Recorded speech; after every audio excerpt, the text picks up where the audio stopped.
Hey guys, how's it going? Kripparrian here. So recently we had Ben Brode give an announcement that they will later make an announcement that would have something to do with upcoming Druid changes.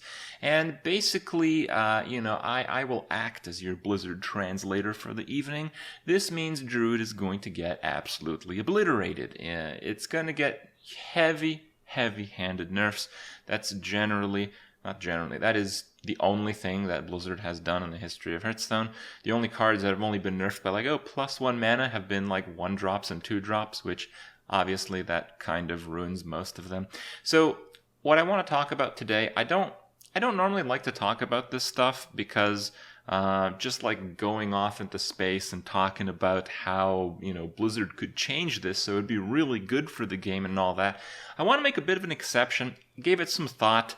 I know a lot of you guys like these videos, but in this particular case, the problem is so clear that we can have a pretty meaningful discussion, and I don't know, by some crazy odds, maybe one of us will be right on how they handle things, because it is a pretty pressing issue with Druids. So if you've played basically this expansion, you have played against Druid, and you probably know after just 2 games that Druid seems possibly a little bit too powerful. Well, you're not alone if you thought that. It turns out that, yeah, it is.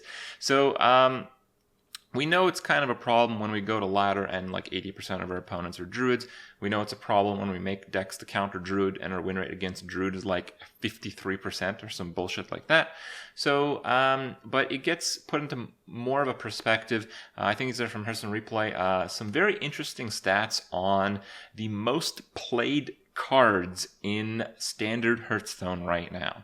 So these are not class cards. You can see number 9 is a Doomsayer, the neutral card, available to all 9 classes in Hearthstone, while all the other cards are Druid cards. And you can see that the only card that, when played, has a below 50% win rate is the non-Druid card. So it paints a very clear picture about what's going on.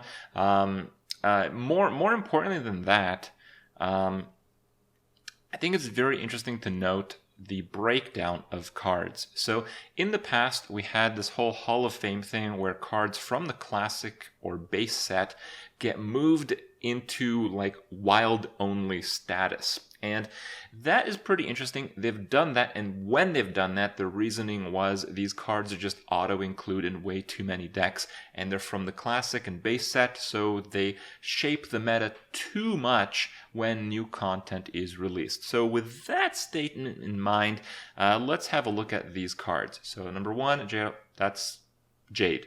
Then we have base card, then base card, then base card, then base card, then Jade, then Jade, then Jade, then Doomsayer. Somehow that's on there for some reason. And then base card. So all of the most played and hence likely most problematic cards in the game right now are base Druid cards and Jade Druid cards. So, if we're really in tune with the statistics, it seems like it might be a good idea to change one of these. The other flip side of that is the main reason why these cards became a problem is because of some of the Frozen Throne cards. So the 2 most notable ones, we have Ultimate Infestation. The reason this card is so crazy is because Druid suddenly never runs out of cards, so you can be much more aggressive with including so many cards that do nothing. So it used to be that if you played Druid, you'd sometimes run out of cards and then you'd draw an Innervate and you'd actually lose the game. When you have 2 Ultimate Infestations in your deck, that situation just doesn't really happen. So, the cost of playing cards that are potentially dead later on is basically nothing anymore. So even though the ramp cards are the problem, it is the new cards that lead the problem, particularly this one, I would say.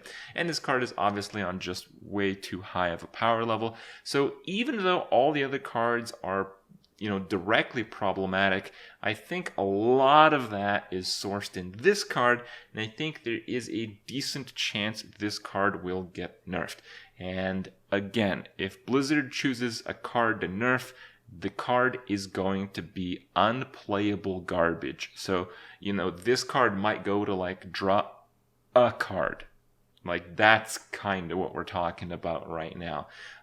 We always talk about, how Blizzard could make changes to make something work, but not obliterate the class. But, just think about it. Like, we have Warsong Commander, we have Undertaker, we have, like, all the big nerfs in Hearthstone have been, like, Molten Giant, Jesus. Like, just every card that gets nerfed gets put in the unplayable category. So that's kind of what I think our realistic expectation will be for these cards, even though I think this card will be a bit more balanced if it just had a few reduced effects, like if it just didn't spawn a minion.